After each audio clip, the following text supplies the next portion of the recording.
This is the Better Ottawa podcast. Today is Thursday, the 26th of June. My name is Neil Saravanamutu. I am joined by Joanne Chianello, John Willing. Hello to you both. Hello, Neil. Hi, Neil and Hey, Joanne. John. Okay. Hey, we've got a long weekend coming up. I think we should let people know that we will not be recording next week. But do you guys have any plans for the Canada Day weekend? I have 1 million relatives coming from Toronto. Actually, there's only 4, but they're very loud, so it sounds like there's a million. Yeah. So they're coming actually Friday. So I'm excited. How about you, John? Neil? Yeah, I got nothing yet. But have to figure that out pretty soon. You're in Ottawa. You don't need any plans. Like Canada Day just arrived, and there's lots to do, right? Yeah, that's right. Okay, so listen, we were going to talk this week a lot about first responders. However, we've had some political intrigue that has come our way in the last couple of days. Of course, I'm talking about Councillor Jeff Leeper announcing that he is considering running for mayor in 2026. So why don't we begin our discussion there? I think there's a lot of people that want to talk about that. And so Joanne, why don't you start us off, set the scene, what happened, why Jeff announced, and who else is sort of chimed in after that? Yeah, so I should say for transparency, I've known Jeff Leeper a long time, covered him when he was part of the community association. I was a reporter, live in the same ward. I voted for him 3 times. And since I left journalism, we've become more friends. And so I knew he was thinking about this. And in fact, I may have told the reporter who did that story that he was thinking of running for mayor, but I had no idea he would just do a story immediately, like just immediately call him up, because it's not a big secret down at City Hall. But I was also surprised that Jeff Leeper just said, yep, I'm going to do it. Like it was kind of, because that's not usually how it works. I would say that Jeff Leeper's been looking at for end of this year, about the possibility of running for mayor. I know he's been talking to some people and a campaign manager. And a couple of weeks ago, he did tell the mayor, who also had been hearing about it. And I think just to not pretend that people don't know what are doing, he went to him and said, I just want you to know I'm doing this, but I'm not going to bring the campaign into the council chambers. So far, everyone's being very adult about it. But I was surprised to see that CBC story. Yeah. Well, Joanne, the other point about it is that it did cause the CBC to ask the mayor, and the mayor was fairly clear on his own intentions, right? Yeah, he is also running again. And again, I don't think anybody didn't think he was going to run. I think everybody assumed he was, but now both these things are on the record. So we will see. Okay, John. So can you tell us a little bit about what Jeff has expressed as the reasons that he wants to run for mayor? Yeah, I think anyone who's followed Councillor Leeper's political career at City Hall won't be surprised about the things he's thinking about, and that's improving city services, especially transit's reliability, affordability of transit. I know he's quoted saying he doesn't think there's enough resources to deliver good city services right now.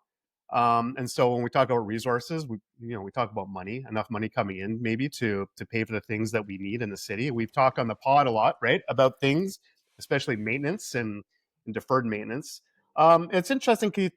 I saw him quoted in the CBC story, particularly about how he's talking about he's from different parts of Ottawa, born in Orleans, spending time in Nepean. Of course, he's been the councillor for Kitchissippi Ward, close to the downtown for some time now.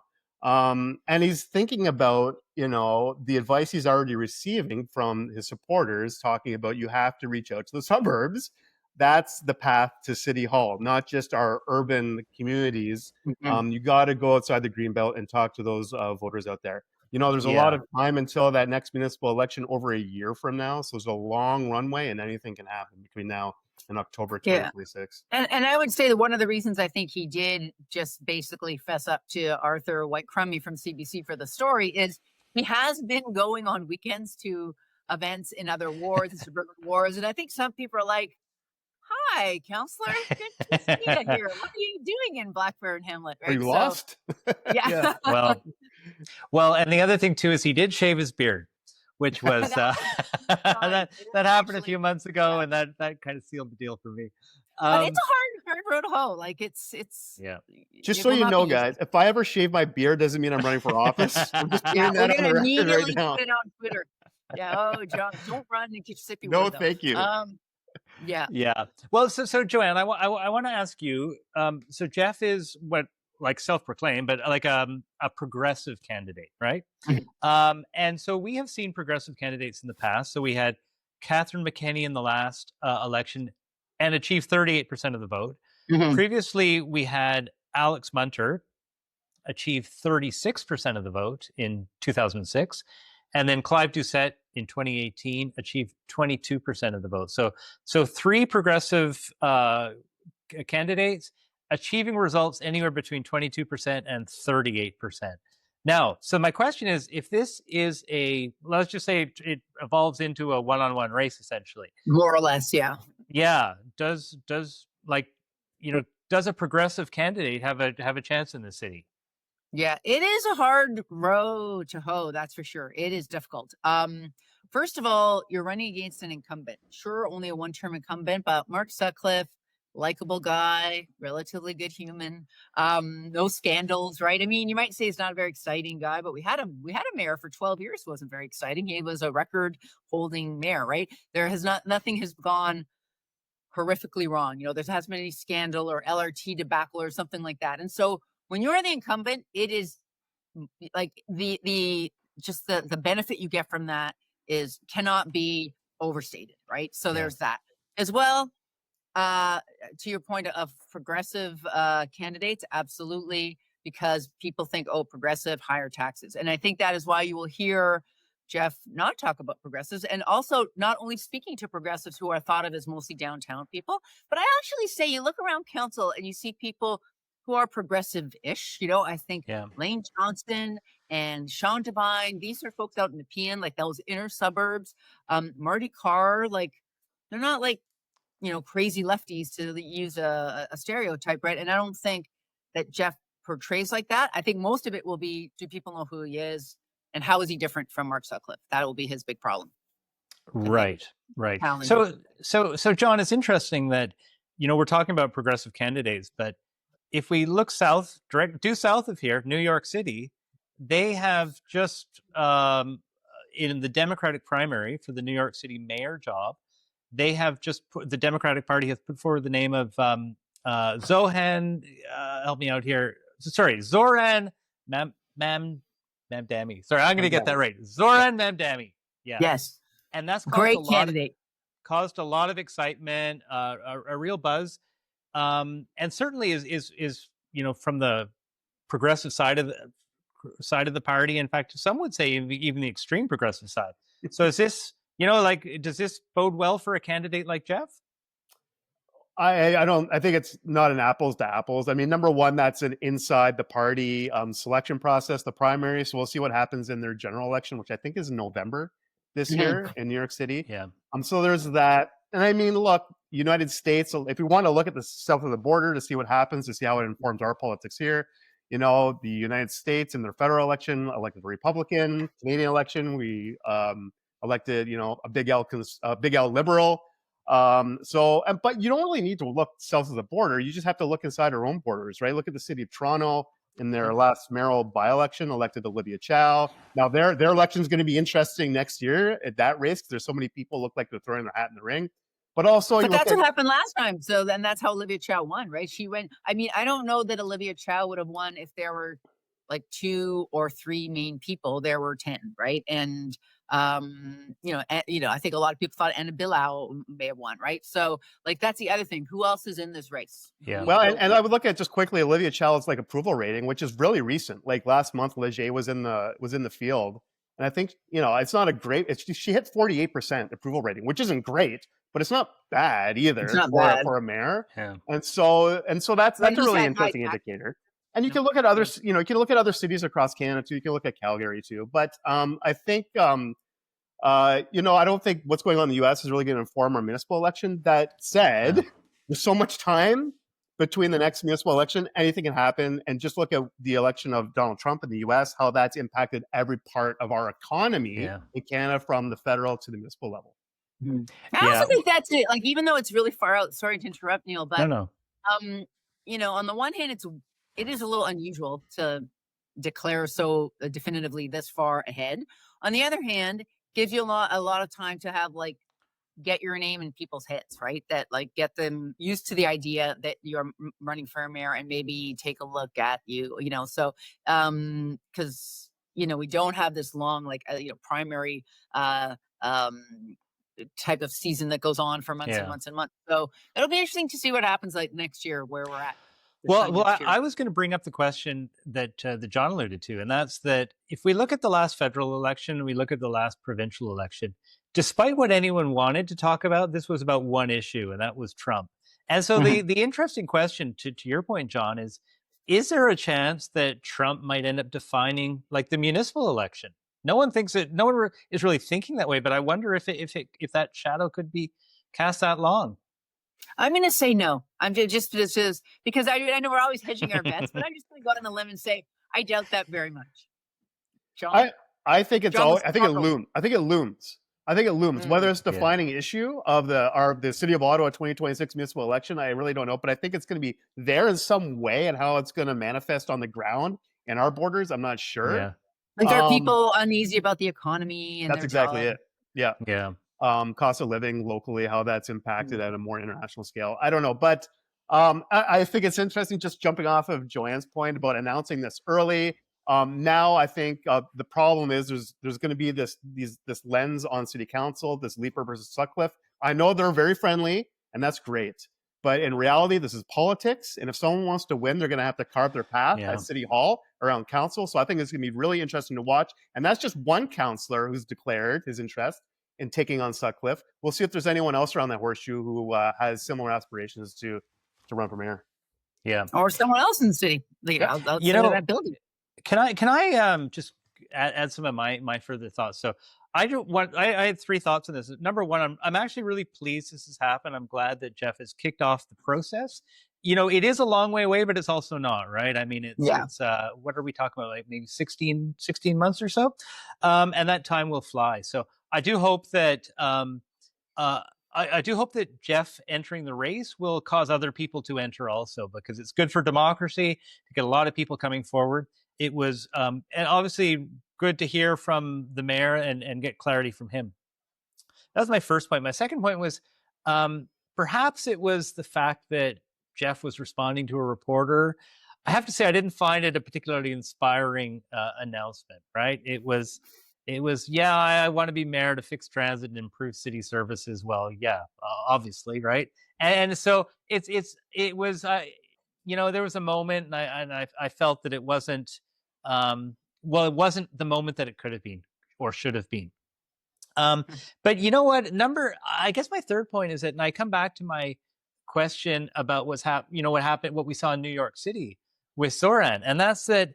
I do believe that Zoran was responding to the moment where people are saying that the status quo is just not working. Yeah. And the established ways are just not working for me. They're not letting me get ahead. And I think that there was an opportunity to seize on that, and I haven't seen that agenda being particularly well articulated. So, anyways, those are my thoughts on it.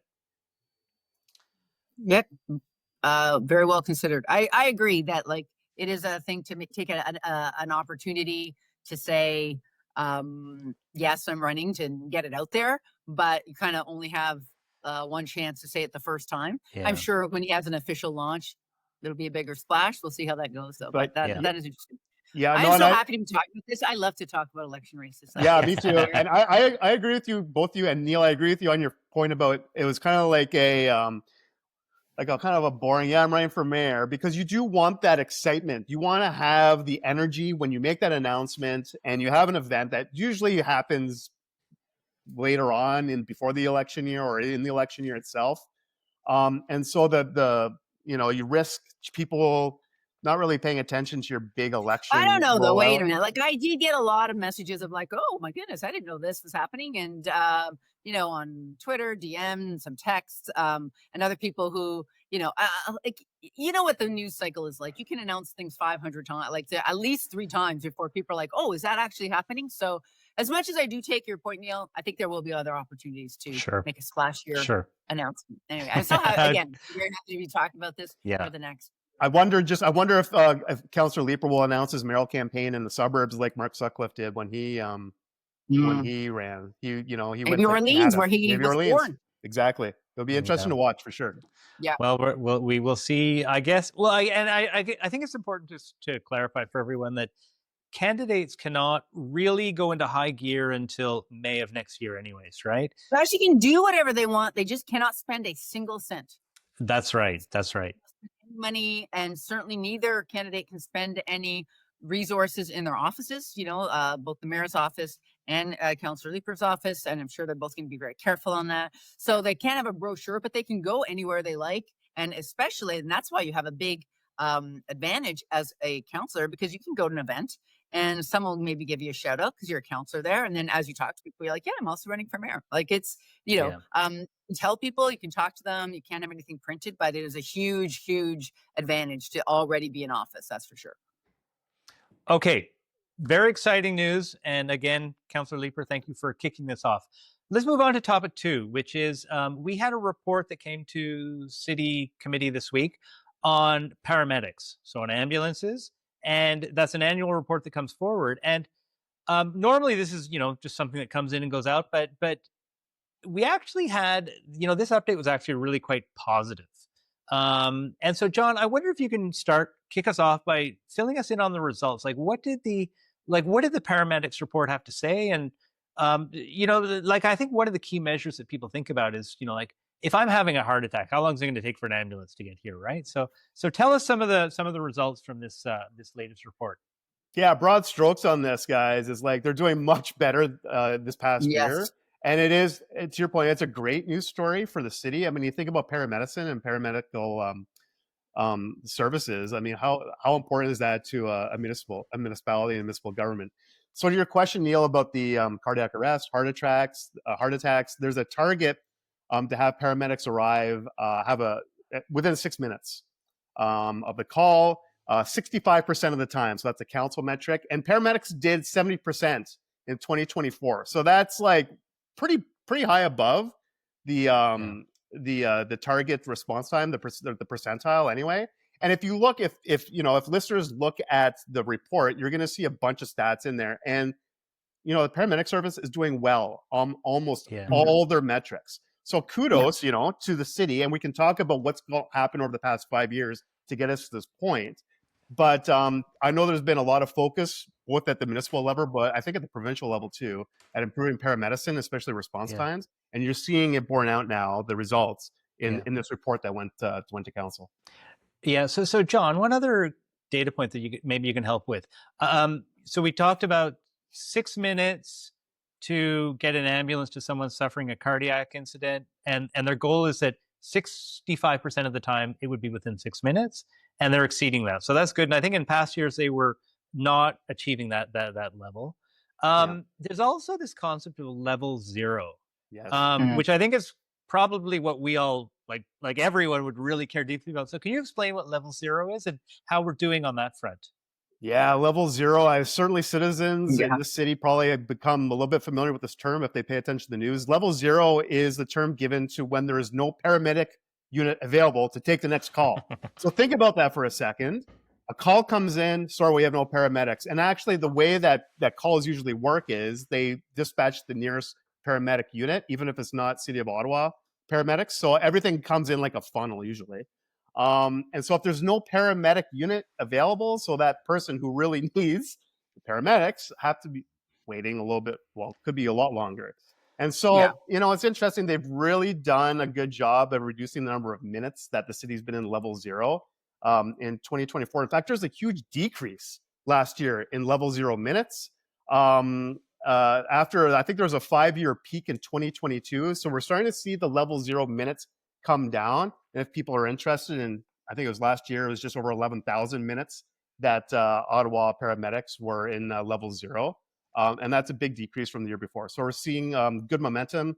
And I know Joanna will probably remember too how many news stories there were, 5 years ago around about level 0. And I always used to get tips as a reporter about when paramedics were in level 0.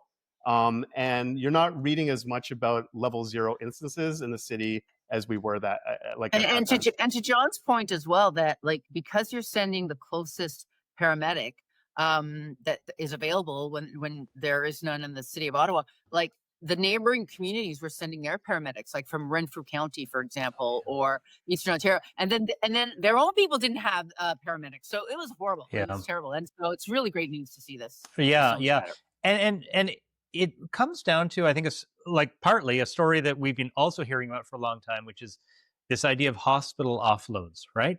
Oh, yeah.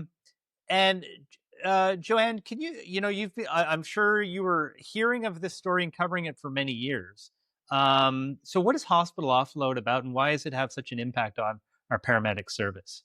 Yeah. So one of the issues is, again, you get you call an ambulance. The ambulance takes you to the hospital. Maybe you're having a heart attack, or you've broken your leg or something, and you're on that gurney. If you've unfortunately ever been in an ambulance or been with someone, you're on a bed. They wheel you into the ER, and then they have to admit you and literally offload you, like physically, administratively, metaphorically. Like they have to actually like hand over responsibility for you to the hospital. And there was such huge delays in the hospital because ERs are overworked and there's not enough staff and all the reasons we know. It was taking forever. It was keeping people, paramedics there for hours, including their ambulance, that then were not able to go and help other people, which also fed into the level 0 issue. Like all of these things are connected. And now it is a lot better. So for example, now the target is the target that the province sets is that the offload should be 30 minutes, 90% of the time. It's not anywhere near that, but I want to say also it's nowhere near that anywhere in the province. And Yeah. actually, paramedics have been telling the province, like, with the resources you guys give us, like, this is not a reasonable target. No one can meet this. However, like, it went from 161 minutes in 2023 to 122 minutes. So it's getting better. And they've done a lot of things. Like they have a new priority dispatch system. It was launched last year, and it is a way of triaging patients. So they're getting the sickest patients they're getting to them first and getting them to the hospital first, and not clogging them up with less serious. I have to say, Kate Porter, my old friend and colleague at CBC, in 2023 did a story. It was the year saying that this was finally coming. It had been ordered by the coroner 20 years earlier. A woman died waiting for an ambulance. She'd had a heart attack. Her ambulance got diverted. That was 20 years ago. And this is how long this system has to come in. They the paramedics are doing a lot of great things. They're doing, like, they have a something called a paramedic response unit, where just one paramedic goes and triages the patient on site to say, okay, they really need to go to the ER, or they can go somewhere else, or they need some other help, right? And a lot of ways to try to keep people, like community care systems, like to try to keep people out of the ER. Like, for example, they were talking at the meeting this week. The paramedic chief was saying, we treat a lot of people for heat and other injuries at festivals, so they don't have to be taken to the ER. So we keep those in the ER. We have community clinics at community housing, so they were getting a shout out for that. And they also have a program that's called the Dedicated Offload Nurse Program. That doesn't sound great, but it's basically nurses at hospitals who are dedicated to only getting people admitted to the hospital, and and getting them out of the ambulance system. So, like, a lot of different people have been working hard to get this going. It's still far from perfect. They said it's still, the paramedics did, they admit that it's still not great, but it is moving in the right direction. And just when you hear all the programs they have, you think, wow, that is a lot of work that needs to be done for even just a small improvement. Sure. So last question on this topic, John. It sounds like we've turned a corner. It sounds like it's a little bit of a success story for City Hall. Who gets the credit for this, other than the municipal panel for reporting on it? Who gets the credit? I mean, people will say, who cares? Like, people are getting helped, and that's really. I mean, look, the city's done its part. The province has done its part.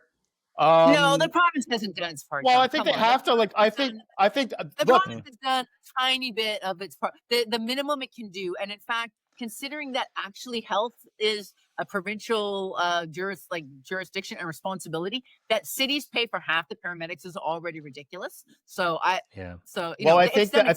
I think that informs something that I think we're becoming aware of, and that paramedicine is becoming a important part of community medicine, right? We're talking about doctor shortages, and if I encourage our listeners to read the report because it's really interesting to find out what paramedics are doing now that they weren't doing 5 years ago. Like, for example, treating someone on scene they're allowed to do this now, treat someone on scene and release them with recommendations on care rather than having to transport them. Like, think about how that frees up time for a paramedic unit. More community home visits, preventative care that they're allowed to do now. So all that stuff, they become a really important part. They always have been, but even more now than ever, a really important part of the larger medical conversation that we're having about making sure our residents and our vulnerable residents have the appropriate medical care. They can't get to a doctor, but maybe our paramedics can help kind of close the gap in some way in their healthcare needs. And I think we're seeing it happen now. Yeah. And I mean, just quickly, you do have to give this council, this mayor, some credit. Like, they increased the number of paramedics by, I think it was 23, like each of the last few years, and bought 4 more ambulances. Like, things, yes, there are different programs. You can work with the hospital, but you see, even with all of this work everyone is doing to work better, and like I only mentioned a few of the programs, like there's a lot of different ways people are coming at this problem. They've improved it a bit, right? But they haven't solved it, because what you need is money. You need more paramedics and more ambulances. Like, this is not rocket science. And council wanted 40 extra paramedics every year, but they could only get 423. They asked the province to fully fund 17, and the province said no, because the province funds at half. So good on them. I personally think this is though money that people are happy to pay for their taxes, right? For sure. $15 million in 2025 for paramedic service, and that's money well spent, I would think. Yeah. John, you mentioned the report itself. One other source that I would suggest people that are interested in this topic turn to is, I actually first heard about the paramedic success story through the City of Ottawa's podcast. They have that Ottawa Talk. And there was an interview with the chief paramedic about a month ago, and he actually was previewing what the report was going to say. That's why, if you remember, when we did our midterm evaluation of the of this council, I said one of the successes has been paramedics, and that was actually, even though it wasn't showing up in the data, it was the chief had previewed what was about to come. So anyways, shout out to the city's website, city's podcast. They did a good job on that story too.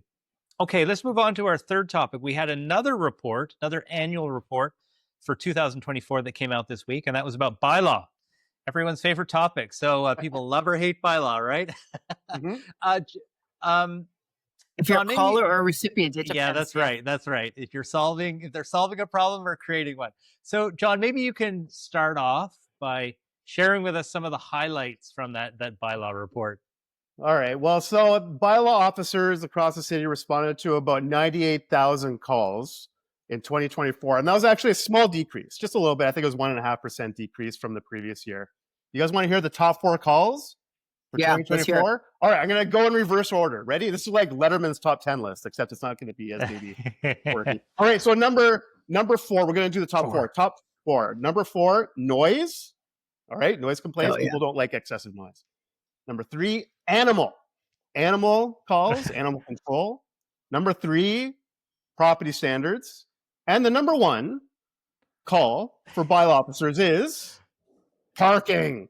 Everyone's favorite. I was so surprised. I did not think we would get that many bylaw calls for parking. People don't like, I get it. People will complain if they don't like someone parking on the street illegally over time, not properly parked in terms of physically parked. So, I mean, there's a lot. I think 44% of their calls are parking. So that's a huge number. Yeah. And that's where all the work is going. Yeah. And I presume, actually, I guess the other thing is that parking, I'm presuming this includes the proactive bylaw enforcement, right? Of officers on the streets handing out tickets, I'm assuming. It's by calls. It's usually bylaw is done by call driven, but that said, if you do go somewhere like the market or like our main streets, yeah, bylaw officers are there. People see them chalking cars, But I don't right? think I don't think that's included in these numbers, right? And No? like one thing to know is people in Ottawa, they love to call 311 and complain. They do. They do. Oh, I lost one of my pods. All right. Yeah. Okay, Yes. well, you know So what? I want to zone in on that item number 3 you mentioned, which I have to say, I fell out of my chair when I heard that. Dogs are when I think about my poor dog. Actually, come here, Tenley. While we're talking, I'll your bring my dog dog is out. lovely. Come here, Tenley. Yes. Yeah. This is the cause of all the calls right here, Yes. Neil, your dog. Yeah. We'll be So on 311 immediately. I'll be there we go. calling. Joanne, Aw. yeah, there she is. Aw. What was what was the bylaw report saying about dogs? Okay, so it's kind this of little hard to like. It's hard to actually extrapolate because on the one hand, animal care and control calls are slightly down, like from last year, but like the calls about dogs specifically, the report says have increased. They have increased, and like a lot of dog bites. So there were only 6 days last year where Byla did not get a call about a dog bite. Like that's very alarming. Like it's not Yeah. just like noise. Oh, a dog is barking, which amazingly, which by the way, folks, we cannot call Byla on that. That is not a thing. Your dog is allowed to bark during the day. Like you don't get to call Byla for that. Yeah. So 6 days only that the dogs were not biting. They did get a call for a dog bite, and those can be very serious. So that's kind of frightening. And Lane Johnson was asking during the meeting that, she said she was talking with some other council colleagues saying, one thing we should really talk about is like where, all the counselors, they're getting more calls to their office about aggressive dogs, where they're on leash, off leash, whatever. And so she said, what's up with dogs? And apparently what's up with them was a lot of people got dogs during the pandemic. And the bylaw officer was very nice. He's like, I don't want to blame everything on the pandemic, but you get a dog during the pandemic, they have separation anxiety. There's no training facilities open to like get your puppy trained. They're not socialized. If people aren't coming to your house, you're not taking them places.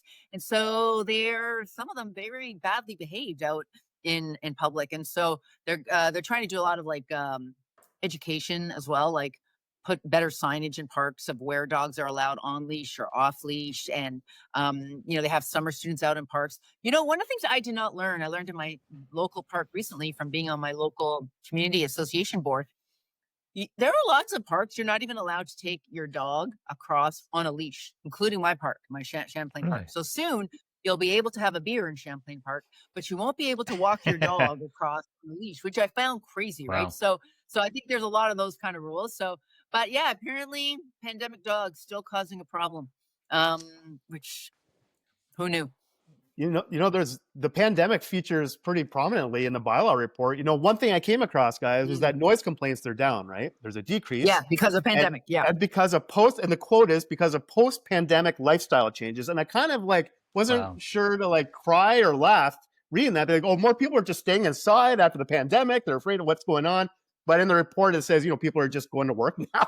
They're going to the office. They're not at home making noise. Yeah, it's like they're not at home making noise. Right? They're not at home as much anymore. So noise complaints gone down because back to the work policies are helping everyone's ears, I guess. I don't know. But it's interesting. Another interesting annual report to City Council. Yeah.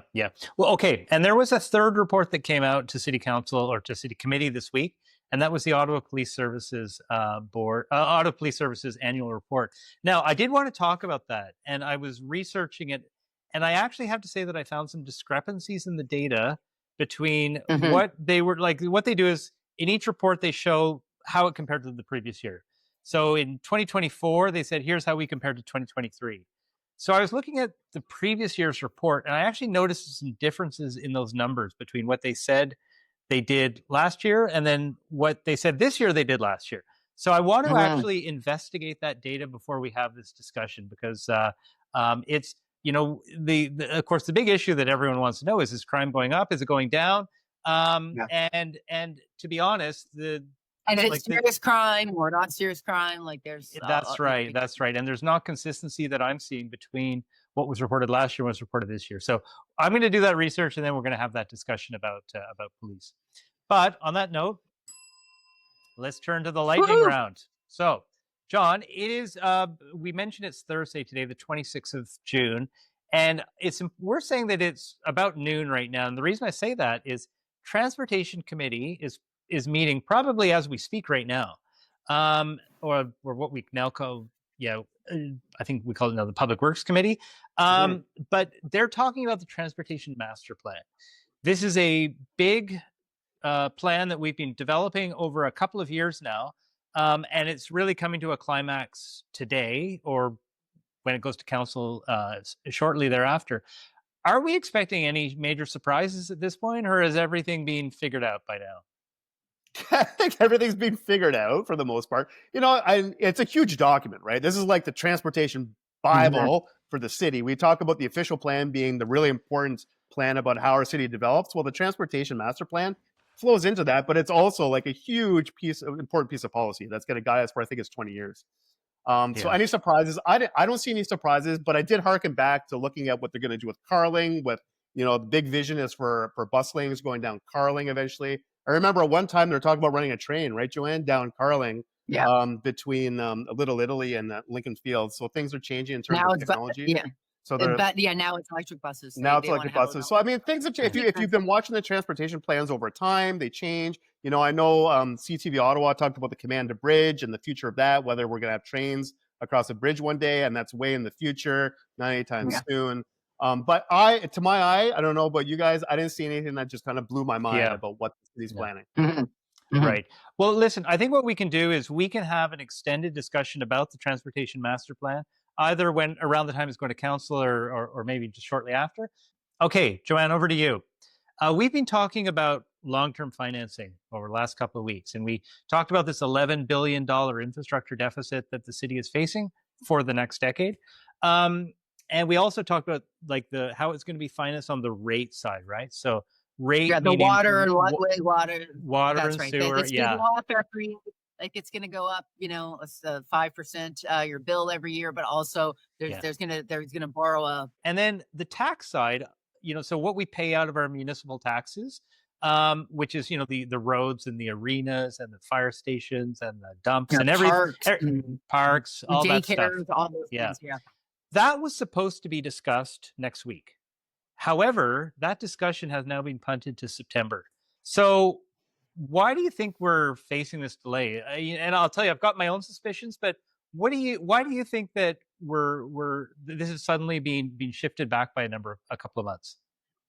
Well, I think there are two possibilities, and I don't know either of them. So this is my own just getting at things. One is, it's not going to be good news, right? And so it's going to be a lot of money somehow, and they're trying to figure out how to get that and how to present it.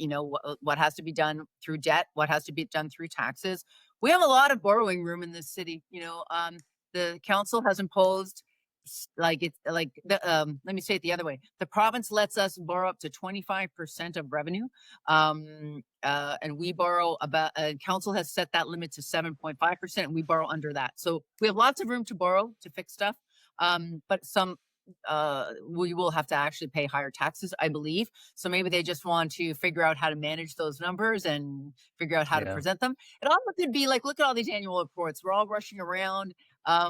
It's a busy time. June is a really busy time, and maybe they're just not quite, haven't quite got it ready to go. I actually am happy, to be honest, because June 30th is a terrible time. Most people are off. They're not even working on Monday. And I'm sure lots of people, even at City Hall, would like to take that day off to have a long weekend. People aren't paying attention, but September, back to school, back to the books. So I'm actually happy it's coming in September, to be honest. Okay, good. And then, thank you. We'll talk all about right, the budget. that's it for this week. Covered a lot of ground. Thanks to both of you, as always. I'd like to thank everyone for listening. And please leave us a comment. We love to hear what you have to say.